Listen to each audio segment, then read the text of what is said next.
자, 지금부터는 자료의 표현과 연산 한번 봅시다. 자료 구조예요, 여러분들. 그러니까 이 자료 구조에서는 우리가 데이터가 뭐 어떠한 형식으로 저장이 되는지, 어떠한 형식으로 표현이 되는지 한번 볼 겁니다. 자, 자료의 구조 보는데요. 컴퓨터가 가장 갖고 있는 가장 작은 단위, 0 또는 1인 거는 비트죠. 그리고 니블은 4비트. 1바이트의 절반이래요. 그러면은 1바이트는 8비트예요. 8비트.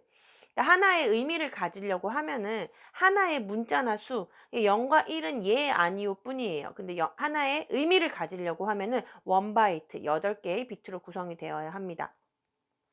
그래서 워드는 몇 개의 바이트의 모임이다. 뭐 이런 것들이 있는데요.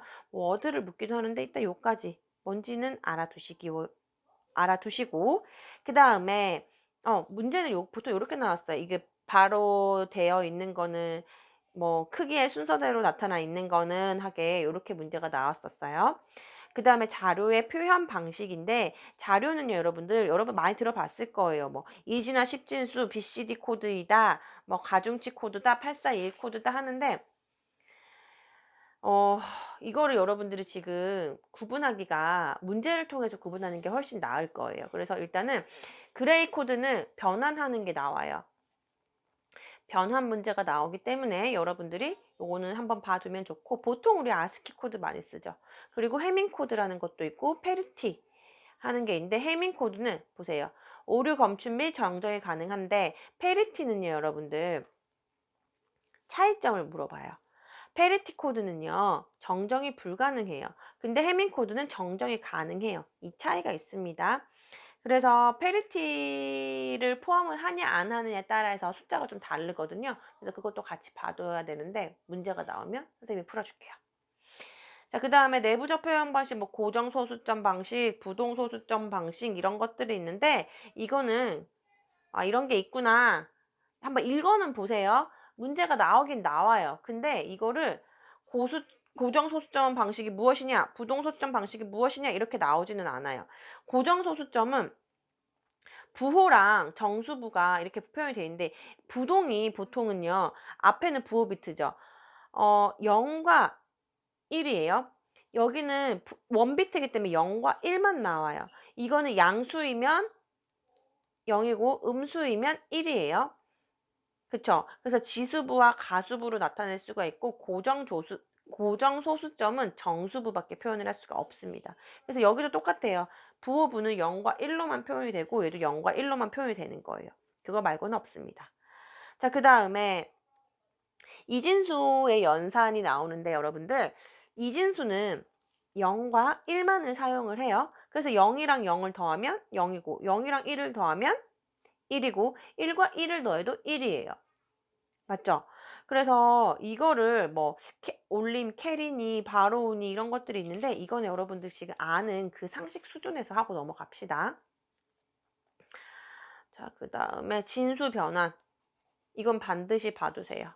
이거는 일단은 선생님이 설명을 하면 너무 길어지기 때문에 진수 변환은 반드시 하고 넘어가는데, 모르면은 남으면 됩니다. 남으면 선생님이 가르쳐 줄 거예요. 자, 그 다음에 논리 연산이 나와요. 자, 이거는 컴플리먼트는 보수 연산이고 무브는 움직이는 거죠. 근데 일단은 여러분들이 봐야 될 거는 보수 연산. 0은 1로 가고 1은 0으로 가는 게 보수예요. 그게 1의 보수죠. 2의 보수는 그렇게 바꾼 다음에 더하기 1을 해주면 되는 게 2의 보수예요. 그래서 2의 보수는 1의 보수보다 항상 1이 더 크게 되어 있습니다. 그래서 이것도 봐야 돼요, 여러분들. 2의 보수 방식도. 그 다음에 AND는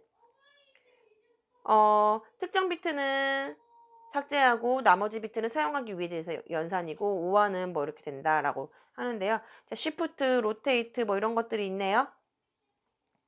여러분들 지금 우리가 그래서 2단원까지 했습니다.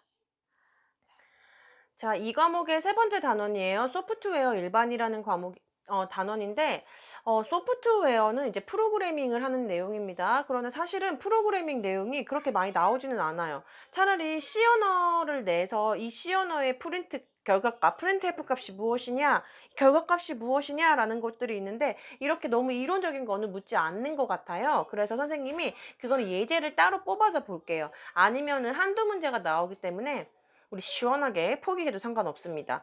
그래서 간단한 내용만 한번 살펴보면 프로그래밍 언어는 저급 언어와 고급 언어가 있고 저급 언어는 컴퓨터만 이해하는 거고 고급 언어는 사람이 하는 말을 표현하는 거예요. 그래서 속에서 속닥속닥 해서 컴퓨터가 알아듣게 해주는 게 고급 언어죠.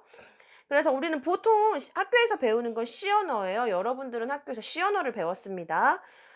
그래서 C 언어의 연산자는 산술 연산자와 관계 연산자가 있다는데 문제를 내면 차라리 이런 걸 낼 수 있을 것 같아요. 그리고 논리 연산자, 그리고 뭐 증가 감소 연산자 뭐 이런 것들이 있다라는 것만 봐두시면 돼요. 그다음에 뭐 C 언어의 변수명 규칙이 있고 순서도 작성법들이 있는데 이런 것들은 사실 문제를 내기가 힘듭니다. 그냥 프로그래밍 코드를 하나 줘서 이거의 결과값을 묻는 문제가 나올 거예요. 그래서 그와 관련되는 문제는 선생님이 다시 해서 알려줄게요. 문제를 풀 때 정리를 해서 알려주도록 하겠습니다. 자, 지금부터는 이제 마이크로 프로세서예요. 차라리 이 단원에서 제일 문제가 많이 나오는 부분은 바로 마이크로 프로세서예요. 자, 마이크로 프로세서의 구조와 구성 요소부터 같이 봅시다. 아까 봤던 CPU랑 똑같은 구성을 거의 비슷한 구성을 가지고 있어요. 자, 마이크로 프로세서는 뭐냐면 프로세서 자체가 CPU라는 말이잖아요. 그래서 중앙 처리 장치의 기능을 집적화한 것으로 제어 장치, 레지스터, ALU, 연산 장치 등의 기본 구성을 갖고 있다라고 합니다. 그래서 문제는 요것도 나와요. 다음 중 CPU 모듈의 동작 순서를 옳은 것은 뭐 데이터를 처리하는 순서를 옳은 것은 하면서 나와요. 그래서 명령어를 인출하고 명령 해석하고 그 다음에 명령을 해석했으니까 데이터를 갖고 나와야겠죠? 데이터 인출하고 데이터를 처리하는 요 순서를 이룹니다. 그 다음 구성 요소예요. 각각 레지스터, ALU, 그다음에 제어 유닛, 컨트롤 유닛을 이렇게 어떤 역할을 하는 건지 나오고 있어요. 버스는 얘네 데이터가 왔다 갔다 하는 거, 주소 데이터, 주소 버스, 데이터 버스, 제어 신호 버스 각각이 있는 거죠. 데이터, 어드레스, 신호, 제어 버스 이런 종류가 있습니다. 이건 다 읽어보세요, 여러분들. 그 다음에 명령어가 나와요. 자, 마이크로 프로세서에서도 명령어를 우리가 사용을 해야겠죠. 그래서 명령어 구성은요, OP 코드와 오퍼랜드가 있습니다. OP 코드는 진짜 명령어예요. 그리고 오퍼랜드는 주소부입니다. 그래서 처리해야 할 정보나 처리된 정보 혹은 주소 같은 것들이에요. 그래서 뭐 OP 코드는 제일 쉽게 얘기해서 뭐 move, shift 했던 아까 앞에서 다 봤던 그런 것들 있죠. 그리고 오퍼랜드는 뭐 0001, 뭐 FFF 이런 식으로 처리할 정보나 처리될 정보를 나타낸 거라고 합니다. 그래서 명령어는요, 연산을 하거나 전달, 제어, 입출력을 한다라고 해요. 그래서 뭐 아웃 있을 수도 있고 전달 시프트 뭐 이거 연산 엔드 뭐 이런 것들이 있겠죠. 그래서 기능이 있고 자 명령어의 종류가 나와요. 3주소 명령어, 2주소 명령어, 1주소 명령어, 0주소 명령어 네 가지 종류가 있죠. 당연히 3주소 명령어는 OP 코드가 있고 주소 오퍼랜드 1개, 2개, 3개 있는 거예요. 그 다음에 2주소 명령어는 OP 코드 있고 명령어 있고 주소 2개, 1주소는 OP 코드 있고 주소 1개, 0주소는 주소가 없어요. 그러면 얘는 어떻게 사용을 할 것인가 봤을 때 기억장치 스택을 이용해서 주소 필드는 필요하지 않아요. 자, 스택을 이용을 하기 때문에 주소 필드가 필요 없는 겁니다. 그리고 명령어의 길이가 짧아서 이 전체가 명령어이기 때문에 이게 짧아서 저장 기억 공간을 적게 차지하지만 많은 양의 정보가 스택과 주기억 장치를 이용함으로 비효율적이다라고 되어 있어요. 그래서 요거는 각각 있는 거 여러분들 알아야 돼요. 명령어는 3주소, 2주소, 1주소, 0주소가 있다라는 거. 그리고 각각의 장점과 단점. 당연히 주소부가 짧아지면은 명령어가 짧아지기 때문에 효율은 있습니다. 데이터 전달에 관한 명령인데요. 이거는 뭐 로드 명령어, 스토어 명령어, 전송, 교환, 입출력, 푸시, 팝 이런 명령 등이 있어요. 근데 스택에 저장하는 거는 푸시와 팝입니다. 이렇게 여러분들 만약에 이게 스택이에요. 스택은 넣는 게 푸시예요. 자, 푸시 명령어를 사용해서 넣고요. 그러면 여기서 또 뽑는 거 자체가 또 팝입니다. 여러분들 팝콘 팍 튀어 오르는 거잖아. 그쵸? 그래서 넣어줄 때도 푸시고요. 빼주는 것도 팝이에요. 그건 뒤에 가가지고 이 비슷한 내용이 한 번 더 나올 테니까 그건 같이 한번 보도록 할게요. 자, 그 다음에 데이터 제어를 위한 명령어에는 분기 명령과 서브루틴이 있다고 하는데 보지 맙시다. 잘 안 나오니까.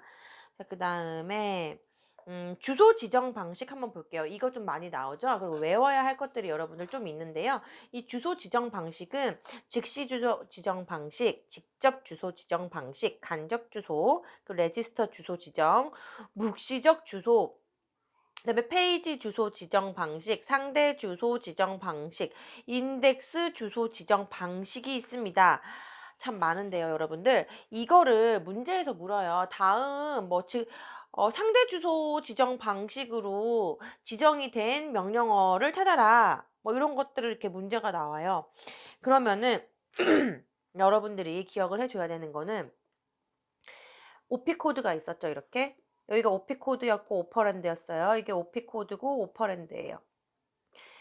이 부분이 명령어 부분이었고 이 부분은 주소 부분이라고 했어요. 그래서 여기 부분이 여기 속에 있는 정보 자체를 우리가 어떠한 목적이 있다라고 데이터 값이다라고 하면은 즉시 주소 지정 방식이에요. 그러니까 여기 있는 걸 사용을 하면 즉시 주소 지정 방식이고 여기에는 직접 주소 방식은 오퍼랜드에 실제 데이터가 들어있는 주소를 직접 갖고 있는 방식이에요. 어떤 메모리, 주소가 A11이라고 할게요. A11에 들어있다라고 하면 여기가 OP코드 move A11이 돼 있는 거예요. 그럼 A11에 가면은 어떤 데이터가 있는 거죠. 여기 데이터가 뭐 01, 01, 01이 이렇게 있으면 A11이 있고 그러면 01, 01, 01, 01이 있으니까 move 해가지고 뭐 어떻게 하겠다 아니면 로드 하겠다 이런 뜻이에요.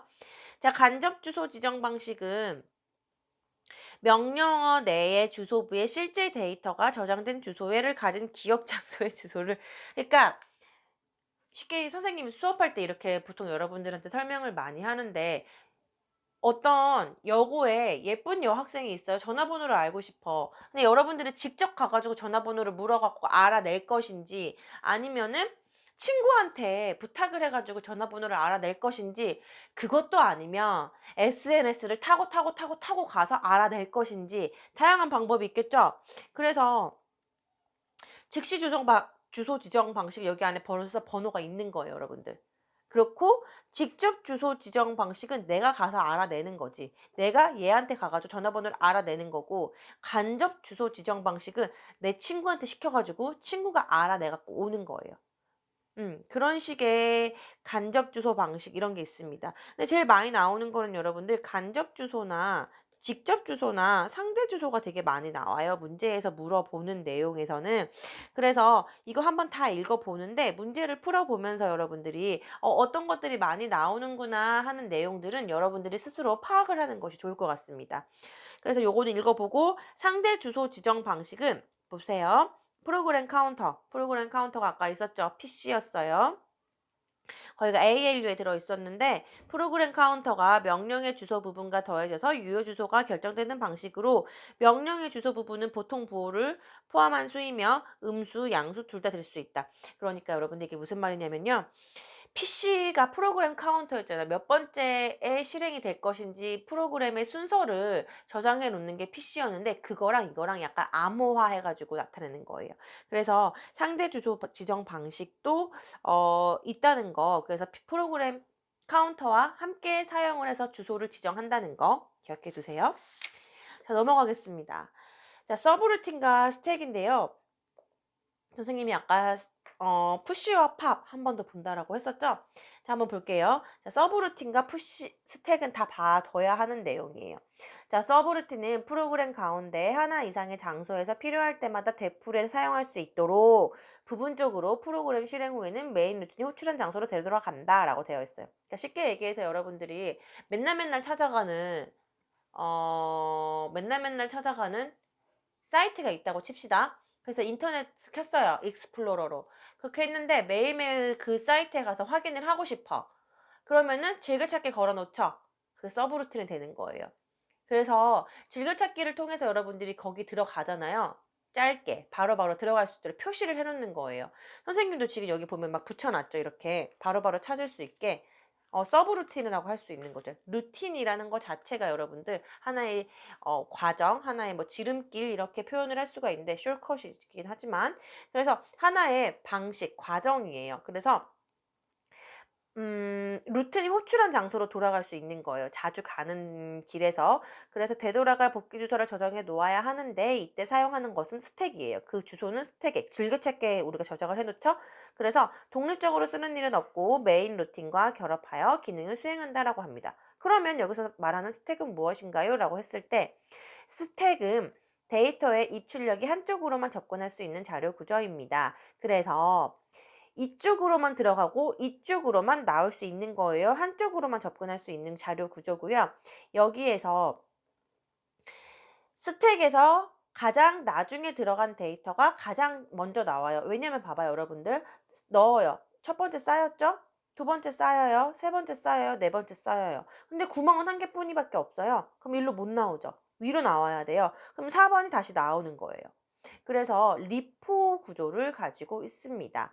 그래서 스택은 조작하려는 동작은 데이터를 넣은 푸시와 데이터를 빼오는 팝 동작이 있다라고 합니다. 라고 하죠. 그래서 푸시와 팝은 이렇게 사용이 된다라는 거 기억해 주시면 되겠습니다. 그래서 내용이 여기까지밖에 없어요, 여러분들. 물론 선생님이 지금 빼먹은 내용도 있어요. 빼먹은 내용도 있는데 그거는 선생님이 나중에 기출문제를 풀이를 하면서 여러분들과 같이 살펴보도록 할게요. 그러면 여러분들은 여기까지 선생님이랑 이론을 확인을 하고 이제 여기서 보이죠? 출제 예상 문제를 푼 다음에 선생님과 함께 테스트를 보도록 할 겁니다. 자, 여기까지 공부 열심히 하고 다시 만나요.